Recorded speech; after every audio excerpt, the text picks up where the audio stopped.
istərdim öz məsuliyyətimlə efir qarşısında deyim ki, nəinki gözləmirdik, nəinki incidik, söhbət bundan getmir. Gözləmirdik, insan uman yerdən küsər. Ayətullah Amili də bunu bir dəfə bir məclisdə işarə etmişdi. Biz artıq çoxdandır Azərbaycandan ummuruq belə bir şeyləri.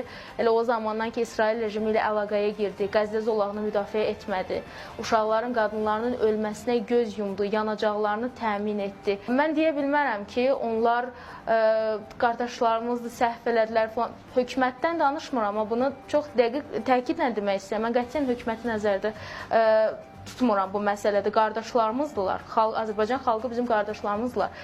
Onlar bizim vətənimizdə bizim vətəndaşlarımızı öldürüblər, bizim uşaqlarımızı öldürüblər. Onlar yanacaq verməsəydilər, o qırıcılar bizim Təbrizimizi bombalamazdılar.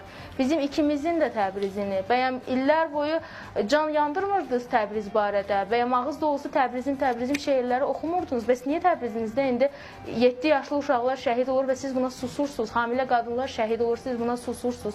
Necə bunu bacarırsınız? Və qorxun ki, Azərbaycanın şiələri, qeyrətli müsəlmanları sizə qarşı qalxacaqlar və buna dözməyəcəklər. Əgər axırınızı görmək istəmirsinizsə gözünüzün qarşısında vicdanınızın gözünü biraz açın, bir miqdar geri çəkilin siyasətlərinizdən, kənardan baxın məsələlərə.